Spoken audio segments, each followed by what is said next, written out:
नमस्कार, आप देख रहे हैं लोकसभा टीवी और मैं हूं जागृति शुक्ला आपके साथ। हाइड्रोपोनिक्स फार्मिंग एक ऐसी मॉडर्न टेक्नोलॉजी है जिसमें पौधे एक मल्टी लेयर फ्रेम के सहारे पाइप में उगाए जाते हैं, जिसमें मिट्टी का बिल्कुल भी इस्तेमाल नहीं किया जाता है। अगर किसी चीज की जरूरत है तो वो है सूरज की रोशनी और सही मात्रा में पानी की। रास्ते और भी हैं, रास्ते जो खेती को सुधार की ओर ले जाते हैं, रास्ते जिनकी रुकावटों को संसद ने एक नहीं बल्कि तीन विधेयकों को पारित कर हटाया है और अब ये विधेयक राष्ट्रपति के हस्ताक्षर के बाद कानून बन चुके हैं। अरोड़ा और न्याजी एक मेज के सामने बैठे और दोनों ने आत्मसमर्पण के दस्तावेज पर हस्ताक्षर किए। न्याजी ने अपने बिल्ले उतारे और अपना रिवॉल्वर जनरल अरोड़ा के हवाले कर दिया। न्याजी की आंखों से आंसू बह रहे थे। सिर्फ 13 दिन में भारतीय सेना ने पाकिस्तान की पूरी फौज को घुटने टेकने पर मजबूर कर दिया था। इससे पहले दुनिया में कभी किसी देश की इतनी बड़ी फौज ने किसी दूसरी सेना के सामने इतनी जल्दी आत्मसमर्पण नहीं किया था।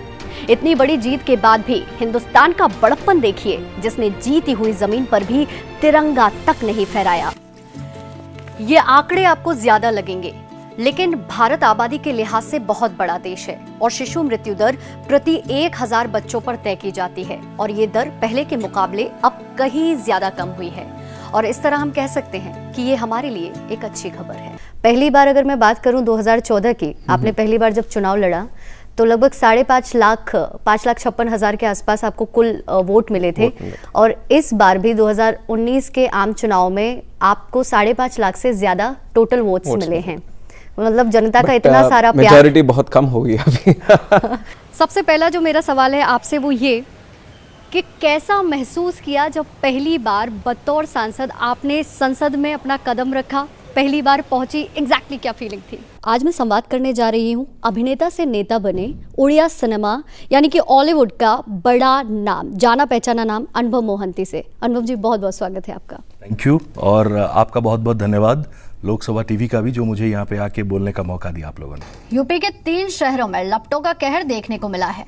आपको 3 तस्वीरें दिखाते हैं। पहली तस्वीर बरेली से सामने आई है। यहाँ सैकड़ों दुकानें आग में जलकर स्वाहा हो गई, तो वहीं दूसरी तस्वीर इटावा से है। वेदों में 8 प्रकार के विवाहों का वर्णन है, जिनमें प्रेम विवाह से लेकर स्वयंवर तक को स्थान दिया गया है। महिलाओं ने अपनी इच्छा से विवाह रचाया। इससे ये साबित हो जाता है कि प्राचीन समय में महिलाओं को दबाने या फिर उनके शोषण की बात नहीं कही गई थी। हाँ, ये भी सच है कि कालांतर में महिलाओं की स्थिति बिगड़ी।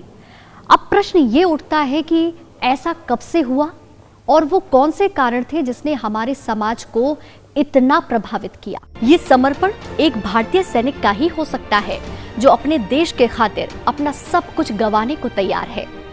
तो ये थी उस नायक की शौर्य गाथा जिसने हिंदुस्तान के हुक्मरानों की उपेक्षा को सहा, जो अंग्रेजों के पक्षपात से लड़ा लेकिन हिंदुस्तान का सर कभी नीचा नहीं होने दिया।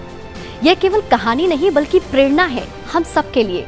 इसी सोच के साथ आज इतना ही। जय हिंद, वंदे मातरम।